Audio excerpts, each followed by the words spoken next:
saya menyampaikan turut berlangsungkawa dan berduka cita yang sedalam-dalamnya kepada seluruh keluarga dari 41 orang korban musibah kebakaran yang terjadi di penghuni Blok C2. Ya, penghuni Blok C2 Lapas Kelas 1 Tangerang. Saya tadi sudah bertemu dengan 2 orang keluarga secara langsung menyampaikan berlangsungkawa. Saya memanggil mewakili keluarga untuk berbicara dengan mereka, menyatakan ungkapan rasa berlangsungkawa kami. Yang pertama perlu saya sampaikan dulu kondisi lapasnya. Lapas Kelas 1 Tangerang ini dibangun tahun 1972. Jadi sudah 42 tahun. Sejak itu kita tidak memperbaiki instalasi listriknya. Ada penambahan daya tetapi instalasi listriknya masih tetap.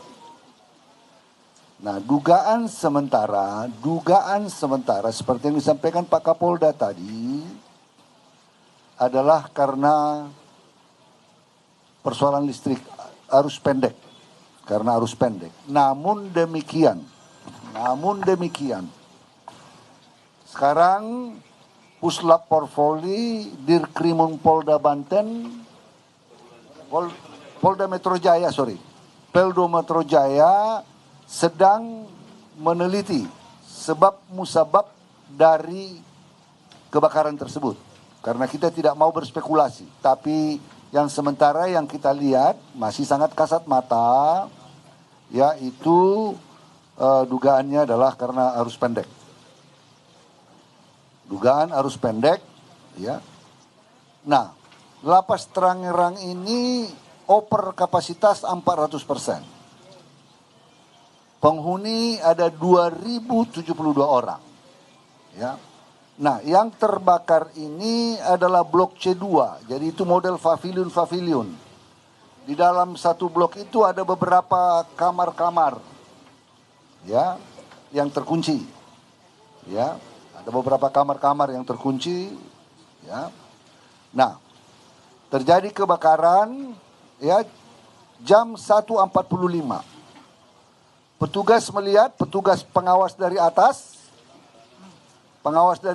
melihat kondisi itu terjadi api, langsung menelepon kepada kepala pengamanan di sini, langsung menelepon pemadam kebakaran. 13 menit kemudian saya sudah ditemukan tadi dan 13 menit sesudah ditelepon pemadam kebakaran, 12 pemadam kebakaran datang. Untuk itu saya mengucapkan terima kasih kepada Pemkot Tangerang, khususnya pemadam kebakaran yang sangat cepat dan responsif untuk memadamkan kebakaran. Tidak sampai 1,5 jam kebakaran dapat dipadamkan. Yang berikutnya perlu saya sampaikan bahwa oleh karena api yang cepat membesar, beberapa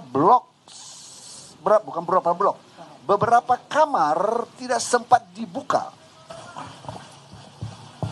Tidak sempat dibuka karena api yang sudah begitu cepatnya. Tentu kalian bertanya, mengapa dikunci? Memang protapnya lapas itu, protapnya harus dikunci. Kalau nggak dikunci, ya itu nanti melanggar protap. Ya, melanggar protap. Maka ketika diketahui, langsung mungkin pengawas melihat dari atas sesudah ditemukan gelombang api mungkin sudah menyebar. Ya. Maka disitulah korban yang kita temukan, yang selamat 81. Yang korban 40 meninggal di tempat, 1 OTW ke rumah sakit, dalam perjalanan ke rumah sakit. Ya, ini yang perlu kami sampaikan.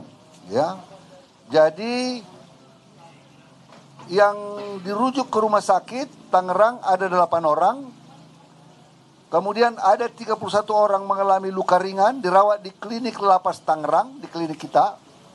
Dan 75 orang selamat berhasil dievakuasi petugas. Jadi 81 orang itu selamat. Jadi dibuka pintu mau masuk ke pavilion, buka kamar-kamar yang sempat dibuka, itulah yang berhasil diselamatkan. Tetapi beberapa kamar karena sudah tidak memungkinkan lagi api, tidak sanggup lagi, petugas tidak mampu lagi menerjang api.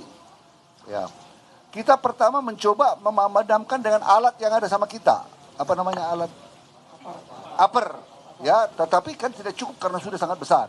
Maka dengan demikian kita tidak bisa berhasil menyelamatkan semua ruangan kamar yang itu. Saat ini telah dipadamkan dan dilakukan proses pendinginan. Tadi saya meninjau sebentar karena tidak boleh mengganggu TKP. Ya, saya sudah lihat kondisinya seperti apa. Sekarang kita terus bekerja sama dengan stakeholders terkait. Saya mengucapkan terima kasih kepada Polresta Kota Tangerang yang secara sigap dan cepat, Pak Dandim.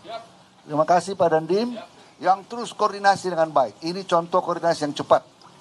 Ya, saya mengucapkan terima kasih langsung tadi juga Pak Kapolda datang melihat di sini. Ya, dari statement Kapolda awal juga memang melihat ini musibah. Namun sekali lagi saya ulangi, biarlah Puslap 4 Polri yang menentukan nanti apa penyebab kebakaran. Saya saja tadi dilarang masuk pegang apa supaya jangan mengganggu TKP. Saya hanya melihat untuk memastikan feeling saya melihat kondisi itu. Saat ini pihak kepolisian akan melakukan juga di samping memeriksa TKP, ya, juga akan mengidentifikasi jenazah. Inafis Mabes Polri ya akan melakukan itu. Jadi jenazah sudah dikirimkan ke Inafis ke Rumah Sakit Polri untuk identifikasi. Untuk itu kami harapkan keluarga kiranya dapat bekerja sama dengan Inafis Polri untuk menentukan nanti jenazah mungkin harus melalui DNA. Ya, karena kondisi jenazah mohon maaf sudah sulit dikenali. Informasi yang lebih pas, tidak berspekulasi. Ini ya ada 2 orang warga negara asing. 1 warga negara Portugal dan 1 warga negara Afrika Selatan. Kami sudah bekerja sama dengan Kemlu dan juga kedutaan besar dan konsuler daripada negara yang bersangkutan. Nanti kita tentukan bagaimana penghubungan kepada keluarga mereka, di mana dimakamkan dan lain-lain itu nanti tim 3 akan melakukan itu bersama karena ini menyangkut negara lain, warga negara lain. Dari yang meninggal ya ada 41 orang. Mohon maaf, 1 tindak pidana pembunuhan, 1 tindak pidana terorisme, ya, dan lainnya tindak pidana narkoba. Ya, lainnya tindak pidana narkoba. Namun demikian, kami sekali lagi atas nama Kementerian